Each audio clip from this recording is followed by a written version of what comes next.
Sa gitna pa rin ng mga tanong sa pagkakakilanlan ni Banban Mayor Alice Guo, sinuri ng GMA Integrated News ng ilang laman ng kanyang Certificate of Candidacy. Binilikan din natin ang isa niyang talumpati sa Banban kung saan binanggit niya ang kanyang ama. Sinubukan din namin siyang makapanayam pero wala siya sa kanyang tanggapan. Nakatutok si Ian Cruz. Kahapon lang, dumalo si Mayor Alice Guo sa flag raising ceremony ng munisipyo ng Bamban base sa post sa kanyang Facebook page. Nakipagpulong din siya sa ilang opisyal pati mga kapitan ng barangay pero wala sa kanyang tanggapan kanina si Mayor Alice Guo at nang ilang beses balikan ng GMA Integrated News simula kahapon. Naisa na namin siyang makapanaya matapos bigong masagot ang ilang tanong sa kanyang pagkakakilanlan sa pagdinig ng Senado at kasunod ng tanong ni Senador Risa Ontiveros kung totoo kayang Chinese si Mayor Guo.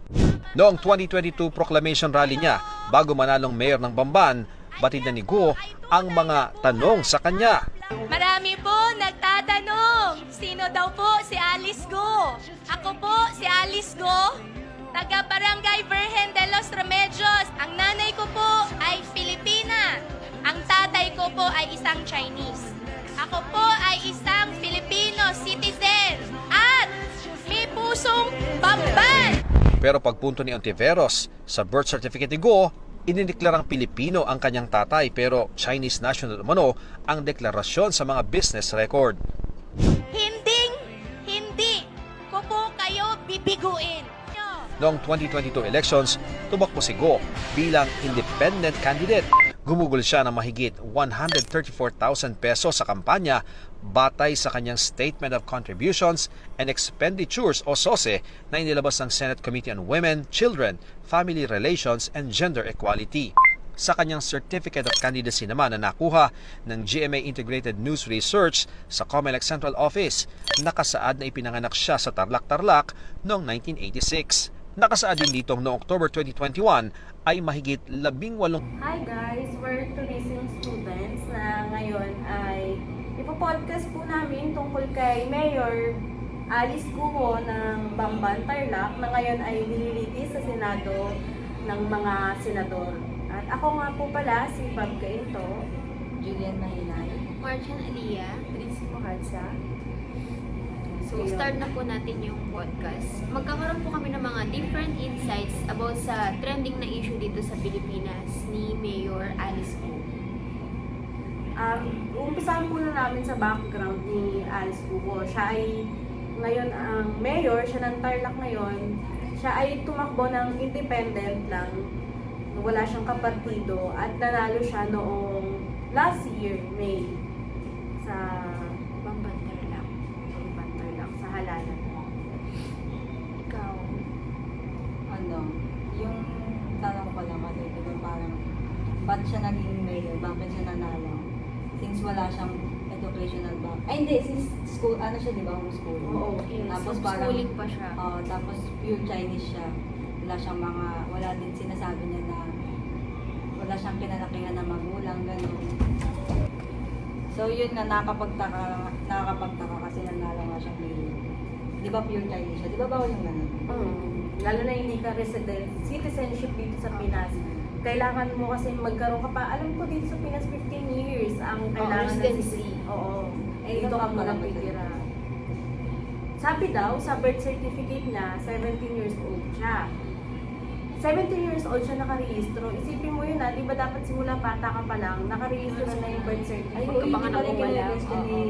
Late ano siya, late registration ng ng birth certificate. Diba doon pa lang mapapaisip ka na kasi grade 1 ka pa lang, pag bago mag-enroll ka kahit kinder, Kailangan na ng yung mga credentials. form mo. Yes, credentials mo as a tao talaga. Kasi bilang tao dapat, simula pagkabuhay mo pa lang or pagkapanganak mo dapat, diba lahat naman tayo, diba?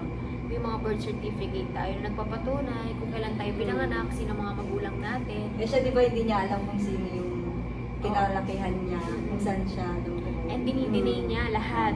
Tsaka sabi din ni Lisa na simula una pa lang daw nagsisinungaling na siya sa mga sagot niya sa interview. Tsaka nag-interview din yung iba na reporter na na mga residente doon sa Tarlac.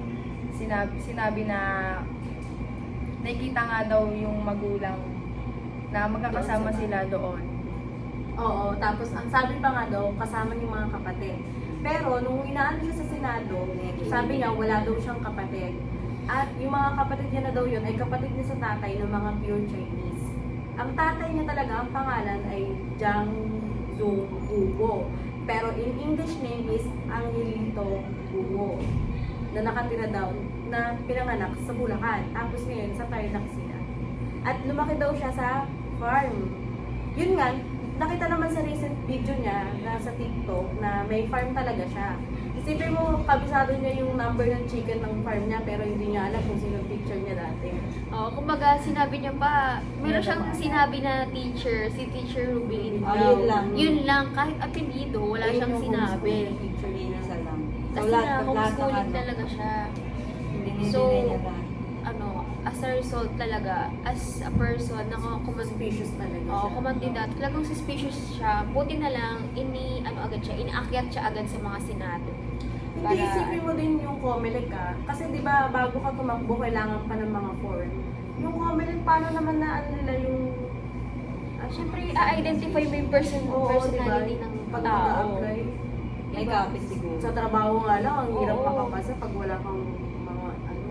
Tsaka mag-isa lang siya, di ba? Sinasabi din na Chinese baka daw Chinese asset siya. Ah, Tsaka spy. parang connected din sa Pogo. Yun na nga, sa likod Yun ng ba? munisipyo, may malaking pogo, may malaking building na nakatayo doon. Tapos, Na parang siya ang nag-ano. Siya ata yung pinaka... at may vault na binubuksan sila ngayon na nagkakalaga daw sa loob ng building. milyon na pera. Eh, nakita ko pa nga sa comment dun nakalagay, bakit inuuna yung vault? Ba't hindi iunahin yung comment kung paano siya nakapasok doon? Oo. Dapat sila huwag sila agad dun sa nangyayari na ngayon. Kumbaga, pagpisahan siya? nila, bakit agad siya nakapasok dun sa na to, ng pagtakbo niya sa halalan, di ba? Pero siguro may kapit siya. Kasi hindi ka naman Posible. nakakapasok ng gano'n kung wala kang kapit sa loob. At saka mag-isa siya, ha? Mag-isa siya, wala siyang... Wala siyang Kahit partido, wala siyang pangalan ng Alam ko may something sila nung dating mayor. ng Tarlac, Tarlac. Kaya, siguro... Di something nga parang medyo, ano sila, close sila. Baka kaya wala kasing kapit. Kaya siguro naging- So, in conclusion, in this podcast po, kumbaga, i-resolve nila yung kaso na to. But before, umpisahan nila sa nagsimula si Alice Guo. And syempre, i-ano nila yung birth certificate ng Mayor Alice Guo na yan. At kung sino talaga siya at ano talaga ang identity niya at ano ang pake niya sa Pilipinas. Bakit siya nandito? Kung spy ba siya or ano ng mga business, illegal business Oo, dito sa nagpo-promote siya ng illegal business sa Pilipinas. Kasi, mas lumalawak yung mga illegal na nangyayari. Lalo na't may mga ganyang tao na kinakapitan ng mga